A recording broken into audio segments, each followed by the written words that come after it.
नमस्कार विद्यार्थियों, आज पुनः आप सबों को इस great Indian institute of science में स्वागत है। मैं वर्ग 10वीं के समकालीन भारत पाठ्यपुस्तक के पाठ 1 ज्योग्राफी का पाठ 1 संसाधन एवं विकास का दूसरा भाग लेकर के प्रस्तुत मैं गुड्डू सर उपस्थित हूँ।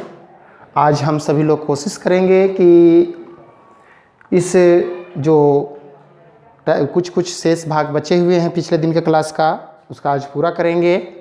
और आज का जो टॉपिक्स हम विशेष रूप से चर्चाएं करेंगे वो होगा स्वामित्व के आधार पर संसाधन का वर्गीकरण, विकास के स्तर के आधार पर वर्गीकरण, संसाधनों का विकास और संसाधन नियोजन।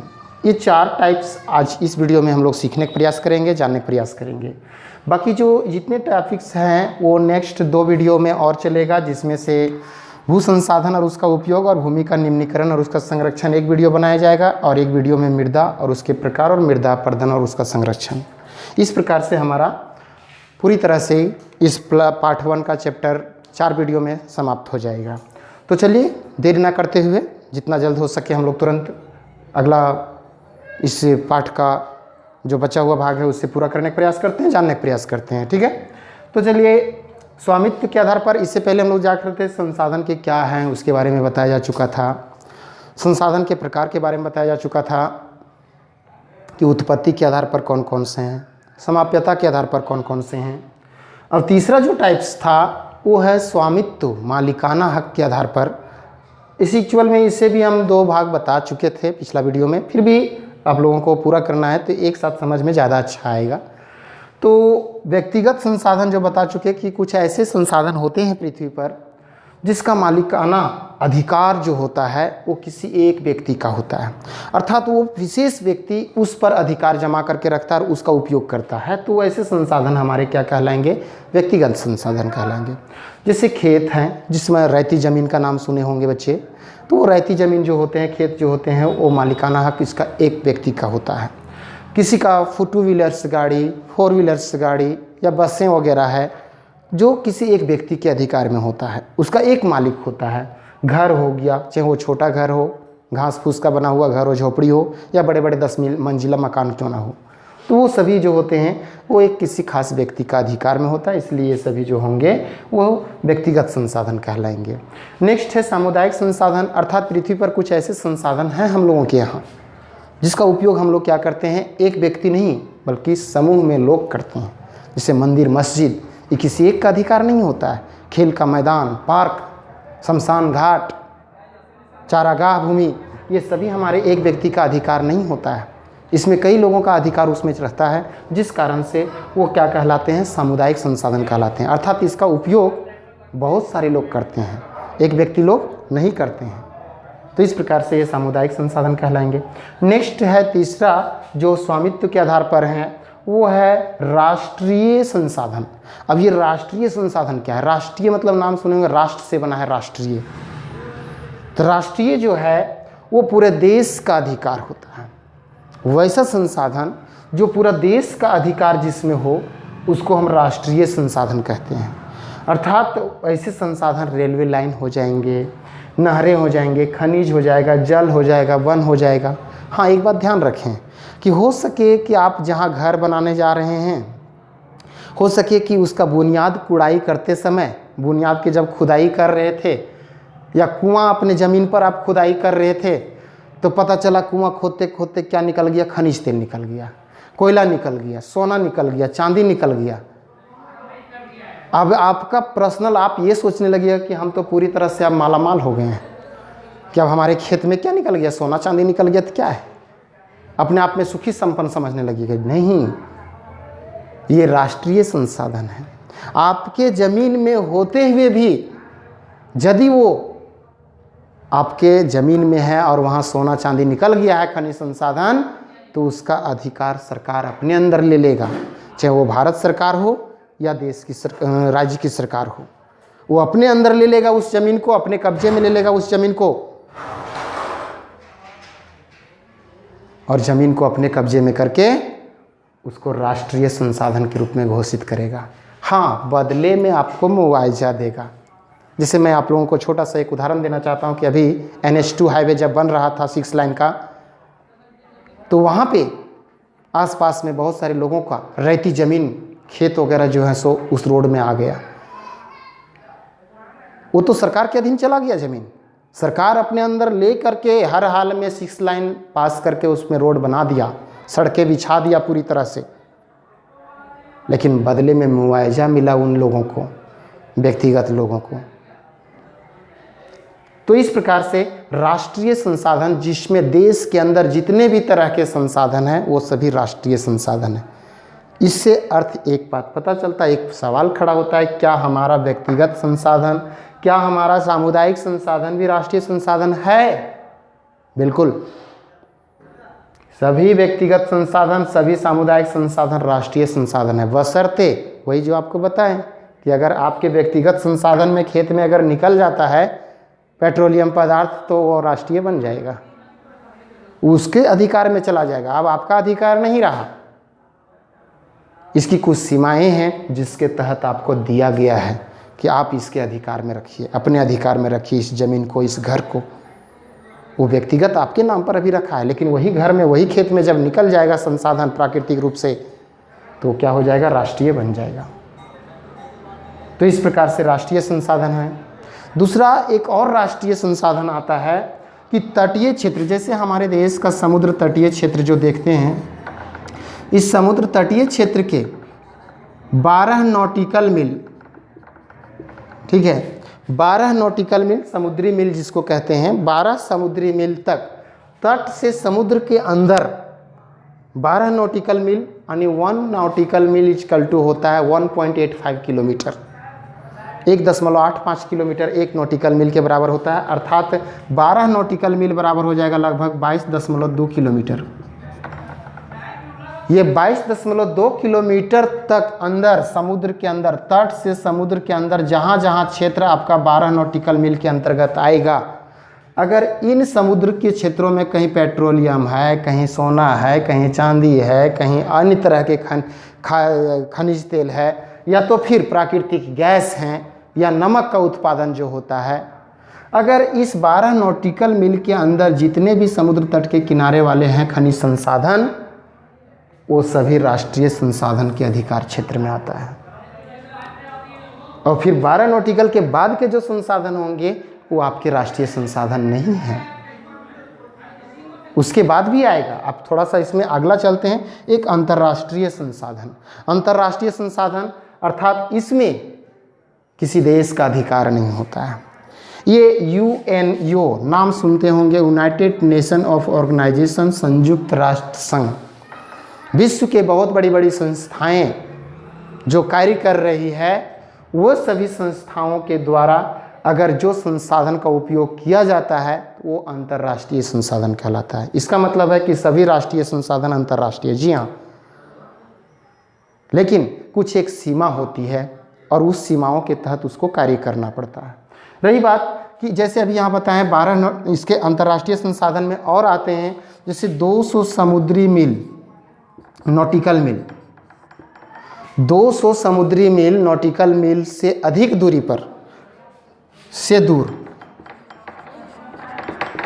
इस समुद्र तट से 200 समुद्र मील से दूरी पर, नॉटिकल मील से अधिक दूरी पर जो भी संसाधन होंगे वो सभी संसाधन क्या कहलाएंगे? तो अंतर्राष्ट्रीय संसाधन कहलाएंगे।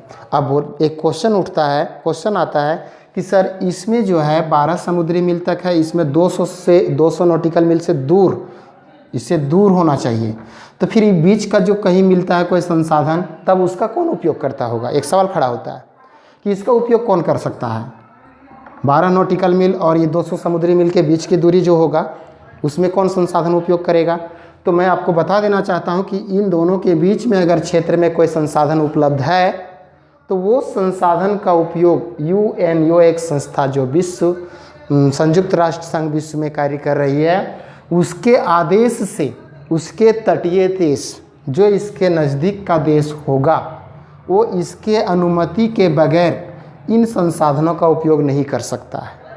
क्योंकि ये अभी अंतर्राष्ट्रीय लेवल पर, लेकिन ये चाहेगा, जैसे भारत की चाहेगा कि 12 के बाद भी अगर यहाँ पे पेट्रोलियम पदार्थ मिल रहा है, कितना तक 150 समुद्री मील तक अगर मिल रहा है, नॉटिकल मील तक मिल रहा है, तो अगर भारत चाहेगा तो उस 150 समुद्री मील की दूरी पर भी संसाधन का उपयोग कर सकता है, लेकिन इस UNO से अनुमति लेना पड़ेगा। इसके अनुमति के बिना ये कभी भी इस संसाधन का उपयोग नहीं कर सकता है। और वे सभी संसाधन 200 के पार भी और इसके अंदर वाला भी सभी अंतर्राष्ट्रीय संसाधन की श्रेणी में आता है, बशर्ते रही कि उसका उपयोग उसके तटीय देश को ही दे दिया जाता है। UNO अपने अनुमति के दे करके जो है उसको उपयोग करने के लिए। तो इस तरह से ये संसाधन क्या कहलाएंगे? अंतर्राष्ट्रीय संसाधन। इस प्रकार से स्वामित्व के आधार पर 4 टाइप्स के संसाधन हो गए: व्यक्तिगत, सामुदायिक, राष्ट्रीय और अंतर्राष्ट्रीय। ठीक है बच्चे, अब हम लोग देखते हैं अगला जो है वो विकास के स्तर के आधार पर। विकास के स्तर मतलब किस गति से विकास किया है, विज्ञान कितना धीरे धीरे आगे की ओर डेवलप किया है, प्रौद्योगिकी का विकास कहाँ हुआ है, तकनीक कहाँ तक सुधार किया है, उस आधार पर कितने टाइप्स के संसाधनों के होते हैं और उसका उपयोग कौन कौन कर सकता है। तो देखिए, विकास के स्तर के आधार पर संसाधन के 4 टाइप्स होते हैं, 4 प्रकार होते हैं। एक संभावी संसाधन, जिसको संभाव्य भी बोला जाता है, ठीक है। दूसरा है विकसित, तीसरा है भंडार, चौथा है संचित कोष। ये संभाव्य संसाधन क्या है आखिर? संभाव्य या संभावी संसाधन क्या है? संभावी संसाधन संभावना से बना हुआ है, अर्थात किसी चीज़ को संभावना करना। जैसे क्या है कि मान के चला जाए कि आपके पास संसाधन है, लेकिन उस संसाधन का उपयोग आप नहीं कर पा रहे। क्यों नहीं कर पा रहे? क्योंकि आपके पास प्रौद्योगिकी का अभाव है, तकनीक का अभाव है। तो वो संभाव्य संसाधन, आप संभावना व्यक्त कर रहे हैं कि हम इस संसाधन का उपयोग कर लेंगे आने वाले दिनों में, जब मेरे पास प्रौद्योगिकी हो जाएगा। तो इसका मतलब है विकास आपने अभी तक नहीं किया है, विकास की ओर अग्रसर है। तो वे संसाधन संभावी संसाधन कहलाते हैं। जैसे एक उदाहरण के स्वरूप में कि राजस्थान और गुजरात के तटीय क्षेत्र में पवन ऊर्जा का और सौर ऊर्जा का बहुत ज़्यादा भंडार है, ठीक है, लेकिन उसका उपयोग नहीं हो पा रहा है। संसाधन होते हुए भी लोग उपयोग नहीं कर पा रहे हैं। क्या कारण है? प्रौद्योगिकी की कमी है। तो उसको हम संभावी संसाधन मानते हैं। दूसरा है विकसित संसाधन। विकसित संसाधन जो भी संसाधन है आज जिसका सर्वेक्षण किया जा चुका है, जिसकी मात्रा ज्ञात की जा चुकी है, जिसकी गुणवत्ता ज्ञात की जा चुकी है। मात्रा, गुणवत्ता और सर्वेक्षण, ये 3 चीज़ मस्ट है इसमें, विकसित में। अर्थात सर्वेक्षण करने के बाद पता चला कि 10 किलोमीटर एरिया में क्या हुआ कि कोयला निकल रहा है। उस 10 किलोमीटर एरिया को सीज कर लेगा, पता चलाएगा, वैज्ञानिक उसमें सर्च करेगा, ठीक है। सर्च करने के बाद सर्वेक्षण के बाद पता चला कि सचमुच में यहाँ कोयला है, ठीक है। और उस कोयला को क्या किया, पता चला कि नहीं 50 टन चाहे 50 करोड़ टन उस 10 किलोमीटर एरिया में कोयला निकाला जा सकता है। उसकी मात्रा भी पता कर लिया और गुणवत्ता भी पता कर लिया कि किस टाइप का कोयला है, वो अच्छा किस्म का है या नहीं है, एंथ्रासाइड है कि बिटुमिनस है कि लिग्नाइट है कि पीट कोयला है, वो सब पता कर लेगा। गुणवत्ता भी पता चलता है, उसका मात्रा भी पता चलेगा सर्वेक्षण के दौरान में। तब क्या करने लगता है, लोग उसका धीरे धीरे उपयोग करने लगता है। अर्थात जो भी पदार्थ अभी उपयोग हो रहा है संसाधन, वो विकसित संसाधन कहलाएगा, ठीक है। इसके अंतर्गत जो भी आप रख सकते हैं। नेक्स्ट है भंडार। भंडार का नाम से पता चलता है कहीं जमा रख देना, लेकिन वहाँ जमा नहीं रखना। इसमें भी क्या है, प्रौद्योगिकी का अभाव है, प्रौद्योगिकी के अभी इसमें भी कमी है।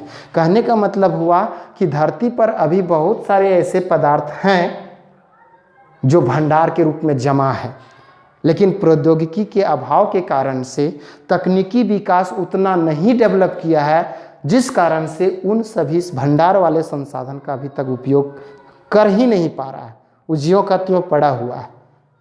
हाँ, एक चीज़ है कि आने वाले दिनों में कर सकता है, और जहाँ जहाँ इसका तकनीकी का विकास हो रहा है वहाँ कर रहा है लोग, ठीक है। तो वो भंडार की श्रेणी, जैसे एक उदाहरण के स्वरूप में है कि जल जो है जिसका सूत्र होता है H2O, वो H2O जो होता है वो 2 पदार्थों से मिलकर के बना हुआ है, हाइड्रोजन पदार्थ से और ऑक्सीजन के पदार्थ से। ठीक है, तो हाइड्रोजन और ऑक्सीजन H2O H2+O, तो हाइड्रोजन और ऑक्सीजन दो संयोग से यौगिक बना हुआ है जल जो है। लेकिन अगर वो क्या करेगा कि जल को H2 को यानी हाइड्रोजन को अलग करेगा और ऑक्सीजन को अलग कर देगा, तो निश्चित रूप से एक दिन ऐसा होगा, अभी ऐसा तकनीक का विकास नहीं हुआ लेकिन ऐसी संभावना है, वो भंडार के रूप में सुरक्षित है। जल बहुत ज़्यादा हमारे धरती पर है और वो सभी जल तो निश्चित है H2O होगा, हाइड्रोजन का अंश निश्चित मिला होगा। एक ऐसा अनुमान है, ऐसा विश्वास है, ऐसा तरह प्रौद्योगिकी खोज कर रहा है कि अभी डेवलप नहीं हुआ है लेकिन खोज कर रहा है कि उस दोनों को अलग करके, ऑक्सीजन को अलग करके, हाइड्रोजन को अलग करके, इस हाइड्रोजन से अपार मात्रा में, बहुत अधिक मात्रा में ऊर्जा प्राप्त किया जा सकता है। लेकिन अभी हो नहीं रहा है, ये भंडार के रूप में सुरक्षित है। तो इस प्रकार से इसको भंडार के रूप में जाना जाता है। नेक्स्ट है संचित कोष। ये संचित कोष इसी भंडार का एक भाग है। भंडार के भाग को ही संचित कोष। हम लोग कड़वी का नाम सुने होंगे, संचित निधि का नाम सुनते हैं। बैंक में पैसा लोग जमा करता है, क्यों जमा करता है बच्चे? आप सब तो जानते होंगे। आज कमाए अगर 100 रुपया तो 50 रुपया बैंक में जमा कर दिया, 50 रुपया रोज़ खाते हैं। तो बैंक में क्यों जमा करते हैं? ताकि वो आने वाले दिनों में कभी हम इसको, जब हमारी ज़रूरत हो, हम उसको क्या कर सकते हैं, निकाल करके अपने लिए उपयोग में ला सकते हैं। जैसे जैसे ज़रूरत पड़ेगा वैसे वैसे हम उपयोग में ला सकते हैं। वो संचित निधि कहलाता है। उसको भविष्य के लिए सुरक्षित रखा जाता है, वो संचित कोष कहलाता है। अर्थात वैसे भी संसाधन हमारे धरती पर हैं, लेकिन इस संचित कोष भंडार का एक भाग है। अर्थात यहाँ पर भी विशेष रूप से जान रहा है कि इसका उपयोग हम इस कर सकते हैं, लेकिन अभी उसका उपयोग नहीं कर रहा है। क्यों नहीं कर रहा है? क्योंकि उसके जगह पर दूसरे संसाधन अभी उपयोग करने लायक है, जिस वजह से उन संसाधनों का उपयोग अभी नहीं हो रहा है। भंडार के रूप में जमा है, संचित कोष के रूप में जमा है। जब जरूरत पड़ेगा उस समय उसका उपयोग किया जाएगा। जैसे क्या है कि कांगो नदी का जल, चाहे बांध का जल, चाहे नदी का जल, वो जान रहा है कि जल का उपयोग हम क्या कर सकते हैं, ऊर्जा प्राप्त करने के लिए कर सकते हैं, विद्युत ऊर्जा पैदा कर सकते हैं, जल विद्युत ऊर्जा। लेकिन वो जल विद्युत ऊर्जा पैदा कर सकते हैं, लेकिन अभी देख रहा है कि इसके जगह पर जो ऊर्जा स्रोत प्राप्त कर रहे हैं, इस ऊर्जा स्रोत के जगह पर, जल ऊर्जा के जगह पर हम कोल ऊर्जा भी उपयोग कर रहे हैं, भूतापीय ऊर्जा उपयोग कर रहे हैं, ज्वारीय ऊर्जा उपयोग कर रहे हैं, नाभिकीय ऊर्जा उपयोग कर रहे हैं, सौर ऊर्जा पर उपयोग कर रहे हैं, पवन ऊर्जा उपयोग कर रहे हैं। अनेक प्रकार से ऊर्जा का उपयोग किया जा रहा है। तो निश्चिंत है कि जब अन्य तरह के ऊर्जा स्रोत अगर हमको अभी मिल रहा है, हम क्यों इस चीज़ को, इस संसाधन को खपत करने जाए। इसलिए इसको संचित कोष के रूप में जमा रखा है, इकट्ठा करके जमा रखा है। तो इसको कहा जाता है संचित कोष। कभी जरूरत पड़ेगा, जब ये समाप्त हो जाएंगे सभी संसाधन, तो निश्चित रूप से क्या होगा कि इसका उपयोग करना शुरू कर देगा, निकालना शुरू कर देगा यहाँ से संसाधनों को। तो उसको संचित कोष कहा जाता है। तो इस प्रकार से विद्यार्थीगण, आज जो था, जितने भी शेष भाग बचे हुए थे पार्ट्स का, इसमें प्रकार जो था वो चारों प्रकार हो गया।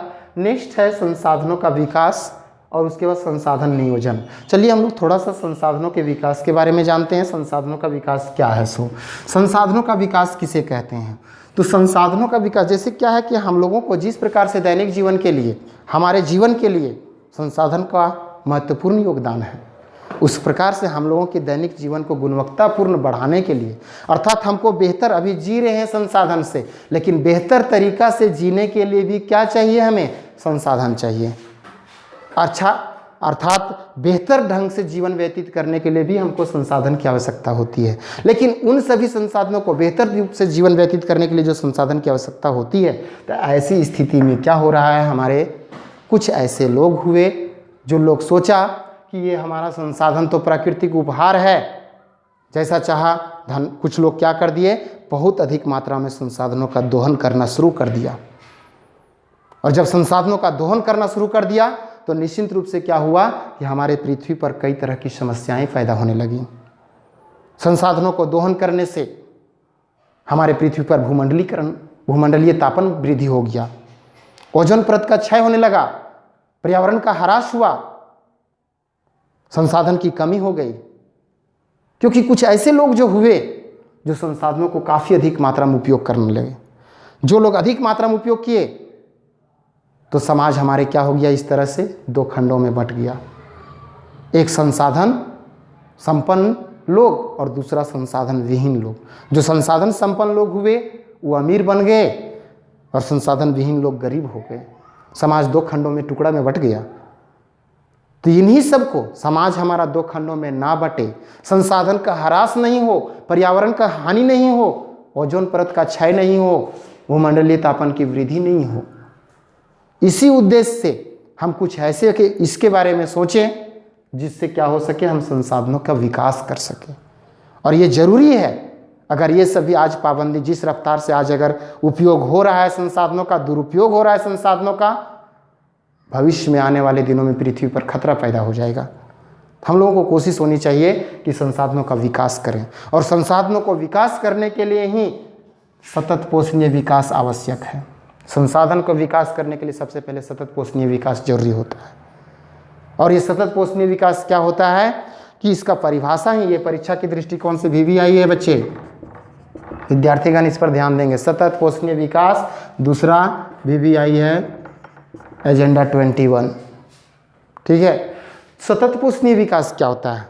सतत मतलब होता है, सब लोग जानते हैं, कंटिन्यूअस, लगातार। ठीक है। पोषण मतलब होता है भोजन, पोषण से बना है पोषणीय। और विकास करना मतलब तो पहले से जान रहे हैं कि उसको पूर्ति होते रहना, विकास आगे की ओर अग्रसर रहना, बढ़ते रहना। अर्थात पृथ्वी पर ऐसा संसाधन जो मनुष्य उपयोग तो कर रहा है, लेकिन हम लोग को अब इसके बारे में सोचना है, सतत पोषणीय विकास के बारे में। क्या है सतत पोषणीय विकास? कि संसाधनों को इस प्रकार से उपयोग करना जिससे पर्यावरण की भी हानि नहीं हो और आने वाली पीढ़ियों के लिए भी वो संसाधन सुरक्षित रह सके, मिल सके, उपयोगी हो सके। ठीक है। और हम भी उपयोग कर सकें। ऐसा नहीं कि बच्चे के आने वाली पीढ़ी के लिए हम बचा के रख रहे हैं और अपने उपयोगी नहीं कर रहे हैं। हम लोग भी उपयोग करें, उन लोग के लिए भी सुरक्षित रखें और पर्यावरण को भी हानि ना होने दें। ये हमारे सतत पोषणीय विकास कहलाता है। अर्थात इसका शाब्दिक परिभाषा जो होता है कि पर्यावरण को हानि पहुंचाए बगैर संसाधनों का उपयोग करना तथा आने वाली पीढ़ी के लिए संसाधन को सुरक्षित रखना ही सतत पोषणीय विकास कहलाता है। अब नेक्स्ट है रियो सम्मेलन, जिसको प्रथम पृथ्वी शिखर सम्मेलन भी कहा जाता है। यह प्रथम पृथ्वी शिखर सम्मेलन जून 1992 ईस्वी में एक ब्राज़ील का शहर है रियो डी जेनेरो, वही रियो डी जेनेरो में संपन्न होने के कारण से, सम्मेलन आयोजित होने के कारण से ये रियो सम्मेलन के नाम से भी जाना जाता है। इस रियो सम्मेलन का प्रमुख उद्देश्य जो था वही ओजोन क्षरण का हानि होना, ओजोन परत की हानि होना, भूमंडलीय तापन की वृद्धि होना, भूमंडल के तापमान का। नेक्स्ट है पर्यावरण का क्षति होना। इन सभी उद्देश्य से जैव विविधता का ह्रास होना, जलवायु परिवर्तन होना, इन सभी उद्देश्यों को लेकर के लगभग में दुनिया के सभी राष्ट्राध्यक्ष, लगभग 100 से भी अधिक राष्ट्राध्यक्षों ने क्या किया, उस सम्मेलन में भाग लिया और एक संकल्प किया कि आज के बाद से हम लोग पूरी तरह से सतत पोषणीय विकास, उसी का देन है सतत पोषणीय विकास, रियो सम्मेलन का ही देन है कि हम लोग सतत पोषणीय विकास का पालन करेंगे, उसका अनुपालन करेंगे, जो नियम कहेगा उसका फॉलो करेंगे। और साथ ही साथ एक घोषणा पत्र बनाया गया, लिखित पत्र बनाया गया, और वो लिखित पत्र का नाम था एजेंडा 21। क्योंकि वहाँ जो सम्मेलन हुआ 1992 में, उस दौर में जो चल रहा था वो 20वीं शताब्दी चल रहा था। फिर 2000 के बाद 2000 से क्या हो गया, 21वीं शताब्दी का प्रारंभ हुआ। और इसी 21वीं शताब्दी को लेकर के रियो सम्मेलन में एक घोषणा पत्र तैयार किया गया। सभी राष्ट्रीय अध्यक्ष उसमें साइन किए, हस्ताक्षर किए कि अब जो होगा वो पर्यावरण को क्षति भी नहीं पहुंचाना है, सतत पोषणीय विकास का काम करना है, ओजोन परत का क्षरण भी नहीं होने देना है, जलवायु परिवर्तन भी नहीं होगा, जैव विविधता जो हो रही है अनेक प्रकार से पाए जाते हैं वो रहेगा, ह्रास नहीं होगा। ठीक है। पर्यावरण प्रदूषित नहीं होगा। साथ ही साथ जो गरीब अमीर जो वर्ग के लोग बटा हुआ था, जो बताएं अभी संसाधन संपन्न और संसाधन विहीन, संसाधन का ह्रास जो हुआ था, दो समाज, दो वर्गों में जो विभाजित था, वैसे वैसे गरीब लोगों को भी अन्न देना, पूर्ति करना, ये दायित्व उस एजेंडा 21 में पारित किया गया। एजेंडा 21 एक घोषणा पत्र था जिसमें ये सभी मुद्दा था और उस मुद्दा में सभी राष्ट्राध्यक्ष ने हस्ताक्षर किए। ये 21वीं शताब्दी से प्रारंभ पूर्ण रूप से लागू कर दिया गया, जिस कारण से इसका एजेंडा 21 नाम रखा गया। दूसरा, एजेंडा क्यों नाम रखा गया? एजेंडा मतलब होता है मुद्दा, कुछ उसमें मुद्दे थे और वही मुद्दा उसमें था कि जलवायु परिवर्तन जो हो रहा है उस पर कंट्रोल करना, जैव विविधता का ह्रास हो रहा है उस पर कंट्रोल करना, पर्यावरण की जो हानि हो रही है उस पर रोक लगाना, गरीब अमीर जो वर्ग बटे हुए हैं उस पर जो खाई था उसको पाटने का काम करना। इन सभी मुद्दों को लेकर के एजेंडा 21 पारित किया गया। और ये 21 एजेंडा 21 नहीं था, एजेंडा ये 21 था शताब्दी को लेकर के। रही बात कि इसको हम लोग एक छोटा सा समझने के पार पर, साथ ही साथ इस एजेंडा 21 में सभी राष्ट्रीय अध्यक्षों को ये घोषणा पत्र में साइन करने के साथ ये घोषणा भी कराया गया कि हम अपने स्थानीय स्तर पर भी एजेंडा 21 को लागू करवाएंगे। जो भी है, जिस तरह से राष्ट्र अध्यक्ष लोग आए उसमें जोड़ने का प्रयास किया गया। राष्ट्र अध्यक्ष जो थे वहाँ जो हस्ताक्षर किए थे, अब वो अपना देश आया और इसमें एक नया पारित कर दिया नियम को कि अब हम लोग क्या करेंगे, एजेंडा 21 के साथ में ये शताब्दी था 21, लेकिन अब हम 21 व्यक्ति, जो राष्ट्र अध्यक्ष प्रधानमंत्री गया है तो प्रधानमंत्री अपने अन्य मंत्रियों को, 21 मंत्री को इस एजेंडा 21 का शपथ दिलाएगा। अब वो मंत्री अपने नीचे के मंत्रियों को शपथ दिलाएगा, राज्य मंत्री को, राज्य मंत्री पदाधिकारियों को, पदाधिकारियों से जिला लेवल के कलेक्टरों को, 21 को जोड़ने का एक चैनल बन गया, जिससे ये पूरी तरह से हर देश में फैल गया और ये स्थानीय स्तर पर गांव स्तर तक भी पहुंच गया। और इनका उद्देश्य जो था वो प्रमुख उद्देश्य था पर्यावरण को संतुलन करना, विश्व में जो हो रहे हैं हानियाँ उसे रोकना, जलवायु परिवर्तन को रोकना। ये प्रमुख मुद्दे थे जिसको रियो डी जेनेरो सम्मेलन में पारित किया गया था। तो इस प्रकार से हमारा संसाधन का विकास संभव हो सकता है, लेकिन संसाधन का विकास तभी होगा जब किताबों में पढ़ने से नहीं, उस चीज़ को दिल में और दिमाग में उतारने से होता है। आप इस चीज़ों का पालन करें, निश्चित रूप से हम संसाधनों का संरक्षण कर लेंगे। नेक्स्ट हम लोग देखेंगे संसाधन का नियोजन। नियोजन मतलब एक नाम सुने होंगे बच्चे, हंसने वाली बात नहीं, थोड़ा सा हंसना नहीं है बच्चे, जिसे सुने होंगे नाम कभी सुने, परिवार नियोजन का नाम सुने। तो परिवार नियोजन से ही है संसाधन नियोजन। नियोजन का मतलब होता है कि बंद नहीं कर देना पूरी तरह से, नियोजन का मतलब होता है कंट्रोल करना, कुछ ऐसे शर्तें लागू करना जिससे क्या हो सके। जैसे जनसंख्या काफ़ी तीव्र गति से बढ़ रही, सरकार ने परिवार नियोजन का एक नियम अपनाया, उसके लिए वंध्याकरण करवाना पड़ा, ठीक है, या अन्य तरह के कई तरह के दवाइयों का प्रयोग करके जनसंख्या वृद्धि से कम तो रोक लगाया, प्रतिबंध तो लगाया, पूरी तरह से रोक नहीं लगा, कंट्रोल तो किया। तो इस तरह से धीरे धीरे जनसंख्या बढ़ रही है, पहले काफ़ी तीव्र गति से बढ़ती थी, उस पर कंट्रोल हो गया। उसी तरह से संसाधन नियोजन का मतलब होता है कि संसाधन का हम इस तरीक़ा से उपयोग करेंगे, विवेकपूर्ण तरीक़ा से उपयोग करेंगे, जिससे भविष्य में भी हम उसको सुरक्षित रख सकते हैं। अगर आज हम काफ़ी ज़्यादा मात्रा में संसाधन का उपयोग कर रहे हैं, बहुत अधिक मात्रा में संसाधन का उपयोग कर रहे हैं, तो उस पर थोड़ा कंट्रोल करना है। जैसे हम थोड़ा सा एक छोटा सा उदाहरण देते हैं, बहुत सारे उदाहरण दिया जा सकता है, लेकिन हम थोड़ा एक उदाहरण मात्र देते हैं कि आपके फैमिली मेम्बर्स में 10 सदस्य हैं, आपके परिवार में 10 सदस्य हैं, आप रोज़ाना 10 लोगों के लिए खाना पकाते हैं। घर के व्यक्ति रोज़ 10 आदमी के लिए खाना पकाते हैं। 10 आदमी के लिए इतना खाना पकाते हैं कि सबको पूरा पेट भर सकें, ठीक है।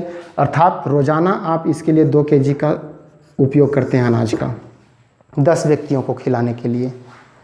अब इस स्थिति में क्या है कि 10 व्यक्ति को खाने के लिए 2 kg अनाज का उत्पादन करते हैं, यानी प्रयोग करते हैं बनाने में, खाना बनाने में। एक ऐसा होगा कि इसमें कुछ ऐसे परिवार के सोच होते हैं, और हम लोगों का भी सोच होता है परिवार के सदस्यों का, कि जहाँ 10 व्यक्ति है वहाँ 11 व्यक्ति के लिए खाना बनाना प्रारंभ कर देते हैं। क्यों? यही सोचता है कि कहीं खाना घट ना जाए, किसी को कम ना हो जाए, इसलिए एक व्यक्ति का एक्स्ट्रा खाना बनाने लगते हैं। तो एक्स्ट्रा खाना बना रहे हैं, तो इसकी जगह पर यदि हमारा 2 kg के जगह पर 2 kg हम चावल यूज कर रहे हैं, 11 व्यक्ति का खाना पका रहे हैं, तो इससे क्या हो रहा है कि पता चल रहा है सबको खाना भी पूर्ति हो जा रहा है 10 व्यक्ति को, और एक व्यक्ति का खाना रोज बच जा रहा है। आप प्रत्येक दिन एक व्यक्ति का खाना बर्बाद कीजिएगा तो हमारा संसाधन नियोजन नहीं है, संसाधन का ह्रास है। संसाधन नियोजन कहाँ आप कर रहे हैं? अगर आप चाहेंगे कि 10 व्यक्ति के जगह पर जहाँ 11 का बना रहे थे वहाँ 9 व्यक्ति का अगर रोज बनाइए आप खाना, तो 9 व्यक्ति ला थोड़ा थोड़ा सा हिस्सा अगर 10वां व्यक्ति को मिलेगा तो 10वां व्यक्ति भी भूखा नहीं रहेगा। उन 9 का अनाज उस 10वां व्यक्ति को भी पूर्ति हो जाएगा। इस तरह से हम प्रत्येक दिन कितने व्यक्ति का खाना बचा रहे हैं? गलत जवाब। आप एक व्यक्ति नहीं 2 व्यक्ति का खाना प्रत्येक दिन बचा रहे हैं। पहला तो इधर एक दिन व्यक्ति के एक्स्ट्रा बना रहे थे, दूसरा एक व्यक्ति को कम किए, तो प्रत्येक दिन आप 2 व्यक्ति का खाना बचा रहे हैं। ये है संसाधन का नियोजन। विवेकपूर्ण तरीके से संसाधनों का उपयोग करना ही संसाधन नियोजन कहलाता है। सोच समझ करके जितनी ज़रूरत हो उतनी ही उपयोग कीजिए। बिजली का उपयोग करते हैं, बहुत सारे घरों में देखते होंगे कि दिन में भी बिजली ऑन रहता है, बल्ब जलता हुआ रहता है। कोई घर में नहीं है फिर भी पंखा ऑन रहता है, रात में सो रहे हैं फिर भी लाइन ऑन रहता है, बल्ब ऑन रहता है। तो ये सारे पर हम लोगों को नियोजन करना पड़ेगा।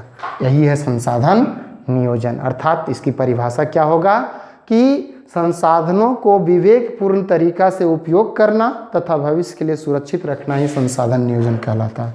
नमस्कार दोस्तों, इस प्रकार से आपका ये वीडियो आज का सेकंड पार्ट समाप्त हुआ। नेक्स्ट टॉपिक्स में आगे का क्लास करेंगे। जय हिंद, धन्यवाद।